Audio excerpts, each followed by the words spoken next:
ओम नमः शिवाय। मेरे शिव चैनल पर आप सबका स्वागत है। सबसे पहले तो आप सभी शिव भक्तों के चरणों में मेरा प्रणाम। मैंने पहले ही कहा था कि कुछ भी दुर्लभ नहीं रहने वाला है, कुछ भी गुप्त नहीं रहने वाला है। शिव भक्तों को यहाँ इस मेरे शिव चैनल पर सब कुछ प्राप्त होगा। और ऐसा ही एक फोटो आप सब शिव भक्तों के लिए मैं लेकर आया हूँ, जो है साक्षात स्वयं परम पावन दिव्य महालिंगम श्री रामेश्वरम शिवलिंगम का। आप सब शिव भक्त सबसे पहले तो इस शिवलिंगम को प्रणाम कर लीजिए। इसके दर्शन का महात्म्य बहुत ज़्यादा है। स्कंद महापुराण में वर्णित है कि जो कोई भी एक बार भी यदि इस रामेश्वरम शिवलिंगम का दर्शन कर लेता है तो भगवान शिव प्रसन्न होकर के उस भक्त को सारूप्य स्वरूप मोक्ष प्रदान कर देते हैं।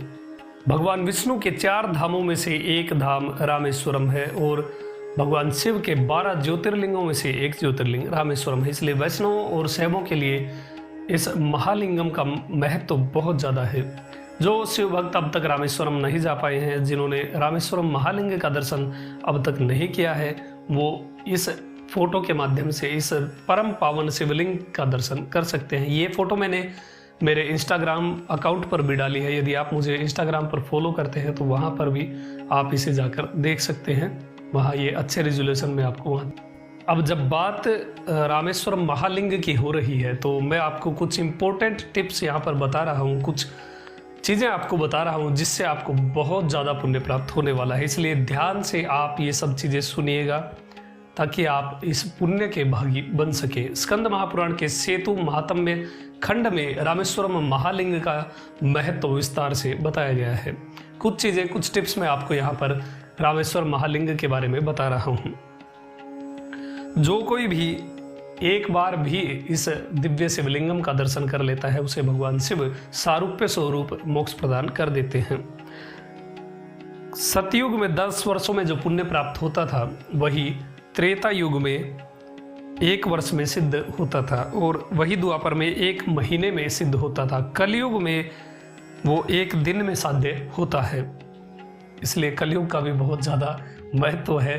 भक्तों के लिए तो ये बहुत फास्ट फल देने वाला है, बहुत तत्काल ये फल प्रदान करने वाला कलयुग होता है। जो लोग भगवान रामेश्वरम का दर्शन करते हैं उनको वही पुण्य कोटि गुना होकर के एक एक पल में प्राप्त होता रहता है। इतना ज़्यादा महत्व इस रामेश्वरम महालिंग का है। राम सेतु धनुष कोटि में विराजमान भगवान रामेश्वरम, ये सेंटेंस आप याद कर लीजिए, ये वाक्य आप याद कर लीजिए। राम सेतु धनुष कोटि में विराजमान भगवान रामेश्वर। ऐसा उच्चारण करके मनुष्य जहां कहीं भी स्नान करेगा उसे सेतु स्नान का फल प्राप्त होता है।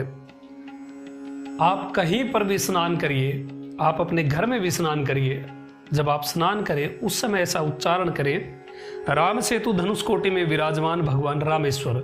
केवल इतना ही आप उच्चारण करें। 3 बार आप या 4 बार इसका उच्चारण करें और फिर स्नान करें।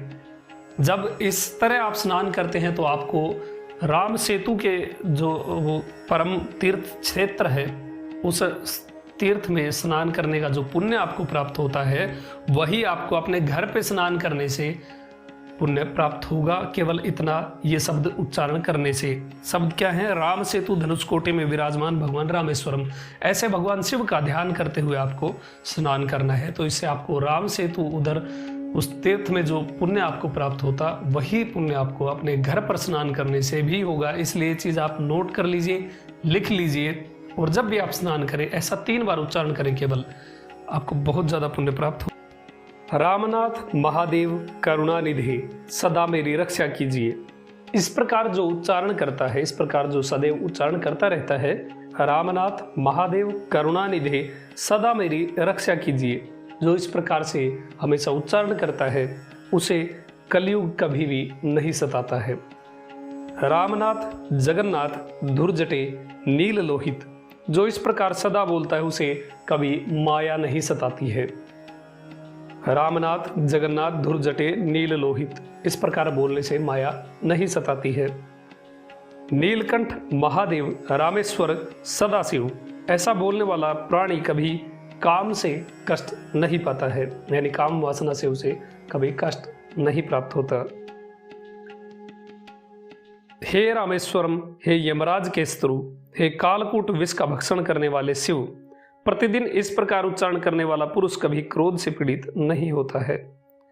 इसलिए इस रामेश्वरम महालिंग का देखिए, आप वहां जा भी नहीं सकते, आप उसका दर्शन भी नहीं कर सकते, किंतु केवल जो मैंने शब्द यहाँ पर आपको बताए हैं, केवल इनका ही उच्चारण आप अपने घर पर रहकर करते हैं तो इतना पुण्य आपको प्राप्त होता है। ये नहाते हुए भी आपको वो शब्द बोलने हैं जिससे आपको उस राम सेतु में स्नान करने का पुण्य अपने घर पर ही प्राप्त हो जाता है। हर एक शिव भक्त को कम से कम एक बार तो इस दिव्य क्षेत्र की यात्रा अवश्य करनी चाहिए, भगवान शिव की और प्रभु श्री राम की कृपा प्राप्त करनी चाहिए।